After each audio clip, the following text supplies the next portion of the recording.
కాంగ్రెస్ పాలనలో రైతన్నలకు కష్టాలు తప్పడం లేదు. ఆదిలాబాద్ జిల్లాలో పత్తి విత్తనాల కోసం రైతులు అష్టకష్టాలు పడుతున్నారు. పట్టణంలో పలు ఫెర్టిలైజర్ షాపుల ముందు విత్తనాల కోసం రైతులు బారులు తీరారు. విత్తనాల కోసం గంటల తరబడి క్యూలైన్లో నిలబడ్డా పట్టించుకునే నాదుడే లేడని ఆవేదన వ్యక్తం చేస్తున్నారు. వ్యాపారులు కావాలనే కృత్రిమ విత్తనాల కొరత సృష్టిస్తున్నా వ్యవసాయ అధికారులు మాత్రం పట్టించుకోవట్లేదని ఆగ్రహం వ్యక్తం చేస్తున్నారు. పత్తి విత్తనాల కోసం బారులు తీరిన రైతులపై పోలీసులు లాఠీచార్జ్ చేశారు.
కాంగ్రెస్ పాలనలో రైతన్నలకు కష్టాలు తప్పడం లేదు. ఆదిలాబాద్ జిల్లాలో పత్తి విత్తనాల కోసం రైతులు అష్టకష్టాలు పడుతున్నారు. పట్టణంలో పలు ఫర్టిలైజర్ షాపుల ముందు విత్తనాల కోసం రైతులు బారులు తీరారు. ఇక విత్తనాల కోసం గంటల తరబడి క్యూలైన్లో నిలబడ్డా పట్టించుకునే నాథుడు లేడని ఆవేదన వ్యక్తం చేస్తున్నారు.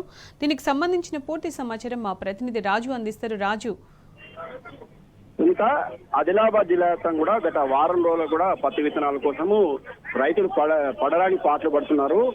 ఈ రోజు ఉదయం నుంచి కూడా జిల్లా కేంద్రంలోని గాంధీలో ఉన్న విత్తనాల దుకాణాల దగ్గర ఉదయం 5 గంటల నుంచే రైతులు బారులు తినే పరిస్థితి కనిపిస్తుంది. ఆదిలాబాద్ జిల్లా కేంద్రంలోని శ్రీనివాస ఫర్టిలైజర్స్, అలాగే పరమేశ్వరి ఫర్టిలైజర్స్, అలాగే గుండావార్ ఫర్టిలైజర్, ఇట్లా దాదాపు ఒక 10 దుకాణాల ఎదుట దాదాపు 1000కి పైగా మంది రైతులు ఉదయం 5 గంటల నుంచి బారులు తిరిగిన పరిస్థితి కనిపిస్తుంది. ఇక్కడ చూసినా కానీ రైతులు ఉదయం నుంచి కూడా తమ తిండి తిప్పలు మానుకొని ఈ పత్తి విత్తనాల కోసం ఎదురుతున్న పరిస్థితి కనిపిస్తుంది. అయితే ఒక్కసారిగా పరిస్థితి అదుపు తప్పడంతో పోలీసులు సైతం రైతులపై లాఠీ చార్జ్ చేయాల్సిన పరిస్థితి కనిపిస్తుంది. గత వారం రోజుల్లో కూడా పత్తి విత్తనాల కోసం కూడా రోజు కూడా రైతులు ఈ పత్తి విత్తనాల కోసం ఎదురు చూస్తున్న పరిస్థితి కనిపిస్తుంది.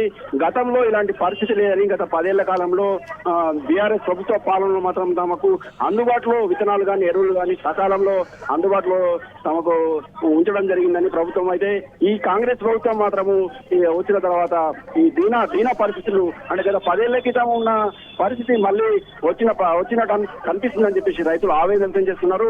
పెద్ద ఎత్తున అంటే పురుష రైతులు కాకుండా మహిళలు సైతం కూడా ఇక్కడ బారులు తిన్న పరిస్థితి కనిపిస్తుంది.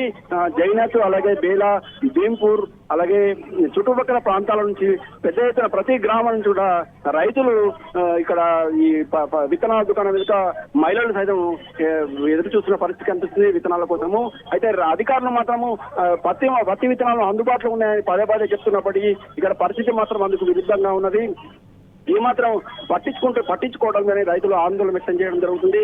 వ్యవసాయ శాఖ అధికారులు మాత్రం గ్రామాల చాటింపులు వేయడం జరిగిందని, ప్రతి ఒక్కరికి కూడా రైతులకు పత్తి విత్తనాలు అందుబాటులో ఉంచామని చెప్పి చెప్పడం జరిగిందని. అయితే పరిస్థితి మాత్రం అందుకు విరుద్ధంగా ఉందని ఇక్కడ రైతులు ఆందోళన వ్యక్తం చేయడం జరుగుతుంది. ఇప్పటికైనా ప్రభుత్వం స్పందించి తమకు అవసరమైన విత్తనాలను సకాలంలో అందించాలని, విత్తనాలతో పాటు విలువలు కూడా సకాలంలో అందించాలని గత 10 ఏళ్లుగా కూడా గత బీఆర్ఎస్ ప్రభుత్వం తమకు ప్రతి గ్రామానికి తమ ఇంటి వద్దకే రైతులకు ఎరువులను అలాగే విత్తనాలను వచ్చేలా చర్యలు చేపట్టిందని ఈ ప్రభుత్వం మాత్రము ఏమాత్రం పట్టించుకోవడమని రైతు ప్రభుత్వంగా పదే చెప్పుకుంటున్న కాంగ్రెస్ ప్రభుత్వం మాత్రము రైతులను పూర్తిగా విస్మరించిందని, తమకు ఎలాంటి తమ ఈ పంటలు అమ్ముకోవాలన్న ఇబ్బందికర పరిస్థితులు ఉన్నాయని, వర్షాకాలంలో తడిసిన జొన్నలను కానీ మక్కలను కానీ అలాగే వరి ధాన్యాన్ని కూడా కొనకుండా ఇబ్బందులకు గురి చేసిందని కొనుగోలు కేంద్రాల వద్ద కూడా తాము ఎన్నో ఇబ్బందులు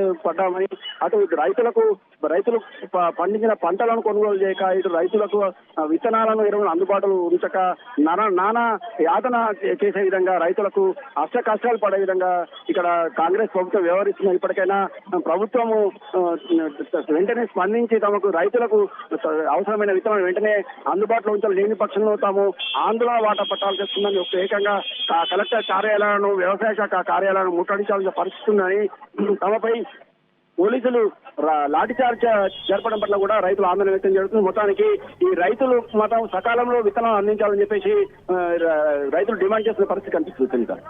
రైట్ రాజు, థ్యాంక్ యూ.